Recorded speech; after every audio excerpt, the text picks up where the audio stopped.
உங்க எல்லாரையுமே கையெடுத்து கும்பிட்டு கேட்டுக்கிறேன். இது இந்த உலகத்துல இல்லாத வழக்கமா இருக்கலாம், ஆனா இது எங்களோட ஆத்ம திருப்திக்காக பண்ணிக்கிறோம். இந்த கோரிக்கைக்கு பெருந்தன்மையோட வாசுகி அம்மா குடும்பம் சம்மதிச்சு இந்த கல்யாணத்துக்கு அவங்களும் வந்திருக்காங்க. அதனால மாப்பிள்ளை வீட்டுக்காரங்களும் இதுக்கு சம்மதிக்கணும்னு நான் கேட்டுக்கிறேன். அம்மா, இதுக்கு பின்னாடி இவ்வளவு காரணம் இருக்குன்னு தெரியாதும்மா, மன்னிச்சிருங்கம்மா. நான் தேவையில்லாம கேள்வி கேட்டுட்டேன். நீங்க தாராளமா குழந்தை கையாலே தாலி எடுத்து கொடுத்து கட்ட சொல்லுங்கம்மா.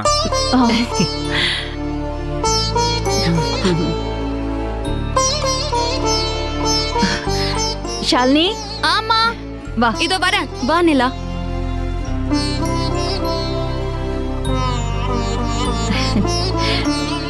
வாடா தங்கோ.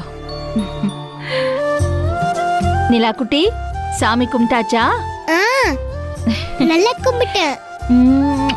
அப்புறம் எங்க அக்காக்கு கல்யாணம்ல, இந்த அக்காவும் நல்லா இருக்கணும்னு சொல்லி நான் சாமி கிட்ட வேண்டிக்கிட்டேன். அங்க அவங்க இந்த குங்குமத்தை எனக்கு கொடுத்தாங்க. அக்காக்கு தாலி கட்டின உடனே நீயே இந்த குங்குமத்தை அந்த மாமா கையில கொடு. அவரு இத அக்காக்கு வச்சு விடுவாங்க. சரிங்க பாட்டி. குங்குமத்தை வாங்கிக்கோ. நிலா, அந்த குங்குமத்தை என்கிட்ட கொடு, நான் பத்திரமா வச்சுக்கிறேன்.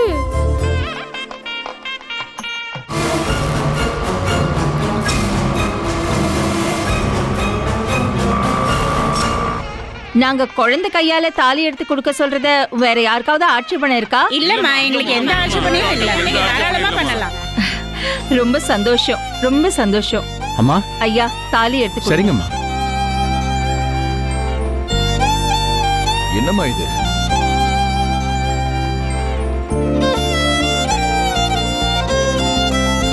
மாங்கல்யத்தை அந்த மாமா கிட்ட கொடுமா. அந்த மாமா கிட்ட கொடு. கெட்டி மேளம், கெட்டி மேளம், கெட்டி மேளம்.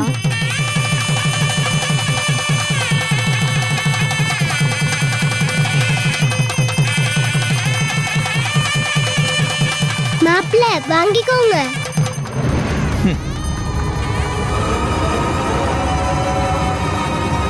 யோ, கெட்டி மேலத்தை நிப்பாட்டுங்கய்யா.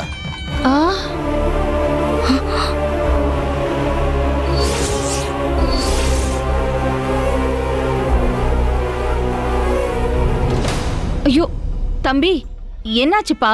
என்னாச்சா? நீங்க பாட்டுக்கு சின்ன பொண்ணுகிட்ட தாலி எடுத்து கொடுத்தா அதை வாங்கி என்ன கட்ட சொல்றீங்க?